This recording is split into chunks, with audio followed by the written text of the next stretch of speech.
hablaremos del aprendizaje significativo. ¿Pero qué es aprendizaje? El aprendizaje, según Papaya, en 1995 es un cambio en la conducta relativo a la experiencia. Es más, nos dicen que el aprendizaje es continuo y que constantemente estamos aprendiendo de manera continua y rápida. Según David Ausubel, creador de la teoría del aprendizaje significativo, esta se basa cuando nuestros conocimientos viejos o antiguos sirven para ser la base de nuestros nuevos conocimientos, así adquiriendo un conocimiento que es más amplio y profundo. Cuando se produce el aprendizaje significativo son nuestros modelos mentales creados en el tiempo los que determinan cómo entendemos la información. Según Ausubel, existen dos condiciones para que se dé el aprendizaje significativo. La primera de ellas es que el conocimiento debe ser relevante, debe estar organizado y ser de forma clara. La segunda de ellas es que debemos tener una predisposición favorable para entender este conocimiento y apropiarlo.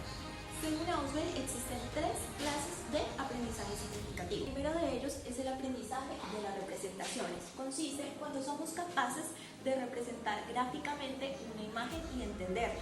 El ejemplo que tenemos ahora son las flores.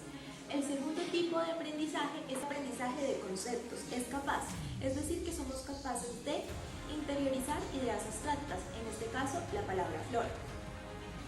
El tercer tipo de aprendizaje significativos es el de proposiciones, es decir, que somos capaces de combinar nuestros conocimientos adquiridos anteriormente en ideas y representaciones, es decir, estas flores son rosas. Fases del aprendizaje significativo. Dentro del aprendizaje significativo encontramos tres fases: el inicial, el intermedio y el final, los cuales detallaremos a continuación. El primero es la fase inicial.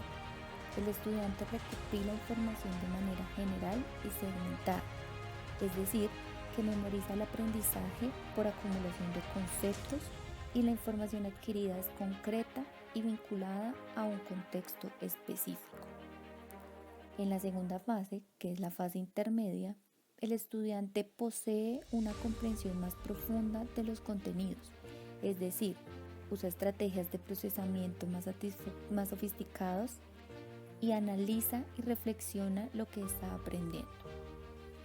En la tercera y última fase, la fase final, los conocimientos se integran con una mayor solidez y comienzan a actuar en forma más autónoma. Es decir, en esta fase, donde realmente se unen los conocimientos adquiridos por el estudiante de manera cognitiva. Las implicaciones y aplicaciones en el aprendizaje significativo.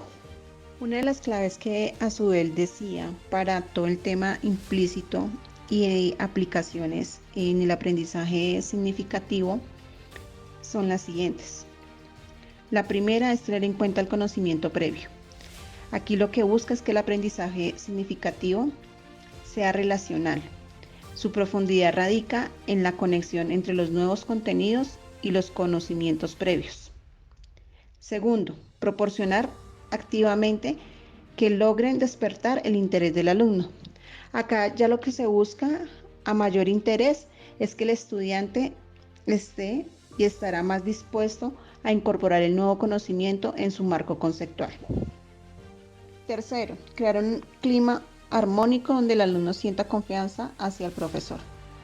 Este es uno de los ítems que es muy importante, ya que en esencia el estudiante debe ver al profesor como una figura de seguridad para que no suponga un obstáculo en su aprendizaje. Cuarto, proporcionar actividades que permitan al alumno opinar, intercambiar ideas y debatir. El conocimiento ha de ser construido por los propios alumnos. Son ellos los que a través de su marco conceptual deben interpretar la realidad material. Quinta clave, explicar mediante ejemplos. Los ejemplos ayudarán a entender la complejidad de la realidad y a lograr un aprendizaje contextualizado. Sexto, guiar el proceso cognitivo del aprendizaje. Al ser un proceso donde los alumnos son libres a la hora de construir el conocimiento, pueden cometer errores. Este funciona donde el docente supervisa el proceso y actúa de guía durante el mismo. Aquí se realiza un acompañamiento entre docente y alumno. Sexto, crear un aprendizaje situado en el ambiente sociocultural. Toda la educación se da en uno de los contextos sociales y culturales. Es importante que los alumnos entiendan que el conocimiento es de carácter constructivo e interpretativo. Es entender el porqué de las diferentes interpretaciones que ayudará a construir un aprendizaje significativo. En este recuadro ya vamos a encontrar las condiciones que deben darse para que se produzca el aprendizaje significativo. Aquí ya hablaremos de las implicaciones pedagógicas que se utiliza para el aprendizaje. La primera es significativa lógica. ¿Esto qué quiere decir? Que se refiere a la estructura interna del contenido. La segunda, significativa psicológica, que se refiere a que puedan establecerse relaciones no arbitrarias entre los contenidos previos y los nuevos. ¿Qué se busca con esto? Se busca que la persona o el estudiante ya viene con unos conocimientos adquiridos y al momento que se le implantan los nuevos contenidos, tengan una relación y que no sea un choque para el estudiante. Es relativo al individuo que aprende y depende de sus representaciones anteriores. Tercero, la motivación.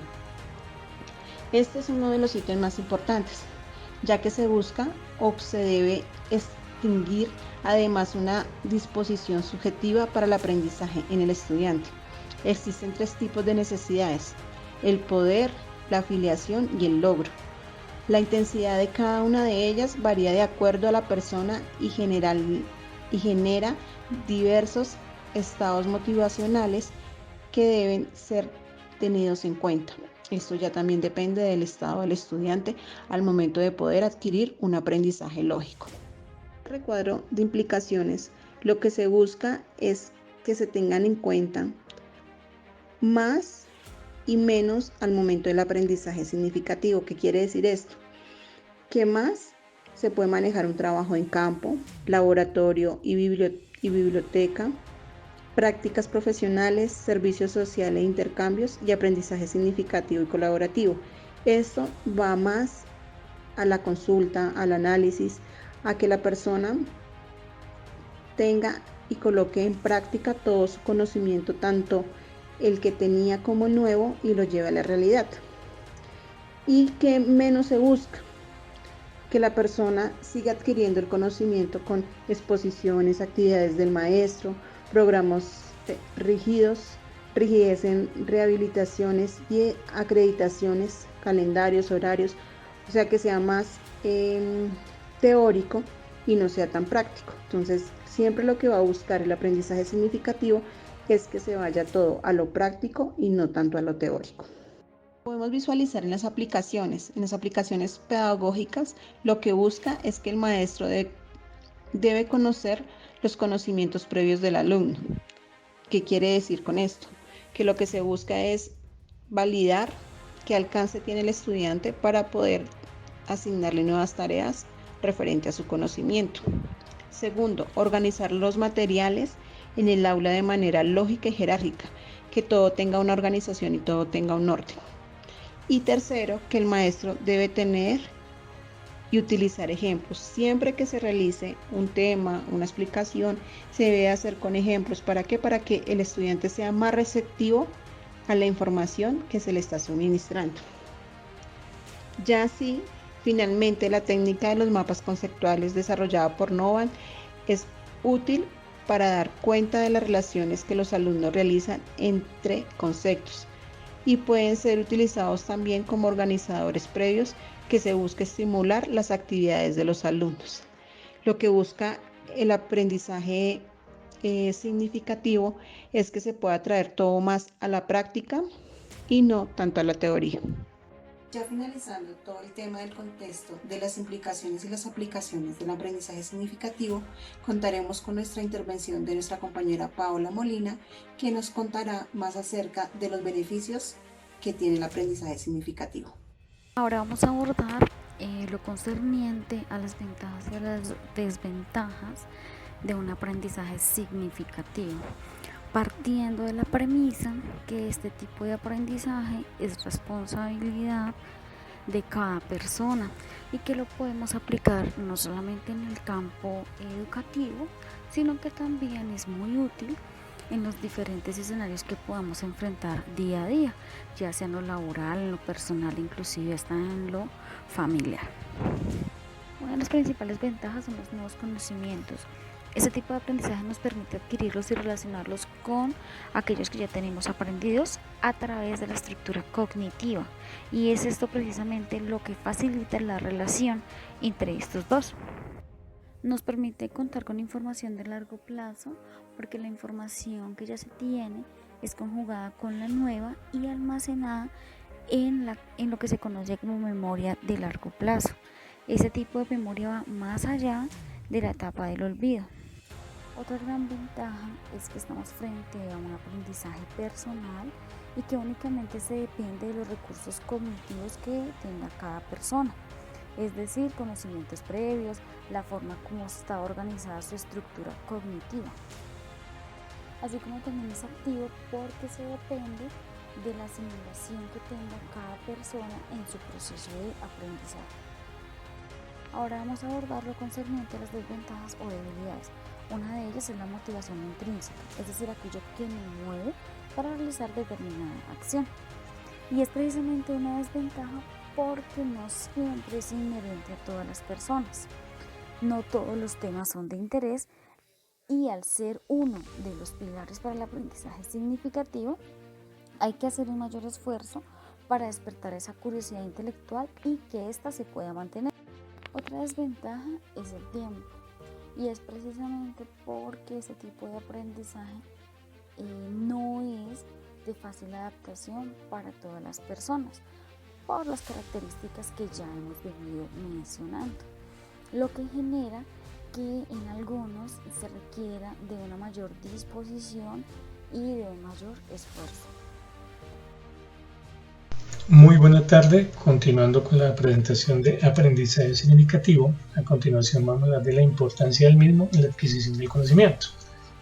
Tenemos que decir que es muy importante por cuanto es la forma en que el ser humano se permite adquirir y almacenar una gran cantidad de ideas e información en cualquiera de las áreas del conocimiento. El poder adquirir y retener esa gran cantidad de información es una virtud del ser humano si tenemos en cuenta que no somos computadores. Y esto hace una gran diferencia por cuanto podemos aprender y recordar algunas ideas o información que se nos presenta por una única vez, y obviamente no lo vamos a recordar todo, vamos a recordar lo que asimilamos y asociamos. Cuando el aprendizaje es bajo listas de aprendizaje mecánico, con el tiempo el recuerdo es menor, que hablamos de memorizar, y podemos llegar al olvido a menos que lo sobreaprendamos o usemos frecuentemente, que es lo que usamos o lo que sucedía en el colegio, cuando memorizamos mucho y se nos olvidaba casi todo. Es allí donde la eficacia del aprendizaje significativo adquiere mayor importancia por esa capacidad de procesamiento de información y almacenamiento de la misma. Para Kurzweil hay dos términos importantes sobre el tema. Uno es la intencionalidad, en la cual el alumno es capaz de maximizar con eficacia los conocimientos que tiene, permitiéndolos complementar con la gran cantidad de información y nuevas ideas adquiridas. Es la intencionalidad la que genera la capacidad para tomar su conocimiento previo como un eslabón para internalizar y hacer tangibles una gran cantidad de nuevos significados, conceptos, preposiciones, con poco esfuerzo y repetición. Allí tenemos nuevas ideas, una cantidad de información importante, nuevas palabras, nuevos conceptos, nuevos hechos, nuevos principios, total, nuevos significados y capacidad de relacionar, internalizar las nuevas ideas con las ya existentes. Por el contrario, si el aprendizaje lo relacionamos con una estructura cognitiva, no podemos internalizar el aprendizaje, se crean ideas unitarias en una estructura cognitiva de repeticiones que no son útiles para los nuevos conocimientos. Allí se retiene poca la información. El segundo lugar es que define Kurzweil es la sustancialidad de la racionalidad de la tarea de aprendizaje con la estructura cognitiva o no literal, que está asociada al recuerdo mecánico en proceso y almacenaje de información. La importancia está en lograr emplear las sustancias de las ideas en lugar de palabras exactas. Aquí dependemos de la capacidad cognitiva para representar esas ideas, esa sustancia simbólicamente categorizándola y generalizando el aprendizaje verbal. Es decir, tomamos las sustancias de esas ideas y a través de la capacidad cognitiva las combinamos para hacerlas algo más didácticas y que queden en la recordación. Tenemos un aprendizaje eficiente de conceptos, proposiciones genéricas, adquisición, información y ideas detalladas que constituyen el volumen del conocimiento. Finalmente, este proceso lo llamaríamos de recodificación por fragmentación, es decir, tomamos partes y organizamos de forma más eficiente para mejorar la capacidad mecánica de procesar y almacenar la información. Para terminar, quería dejarles esta frase de Sewell que indica: aunque los profesores desempeñan un papel importante en dirigir el aprendizaje, creemos que una de las medidas más prometedoras es el perfeccionamiento de los materiales didácticos. Y es así, es decir, la importancia está en no quedarnos en este aprendizaje mecánico memorizado ya que se nos va a olvidar, sino que por el contrario, este aprendizaje se debe fragmentar y asociar las vías y el bioconocimiento con el nuevo para así transformarlo, hacerlo más didáctico, más complementado y hacerlo más significativo, y que la intensidad del aprendizaje que en el interés propio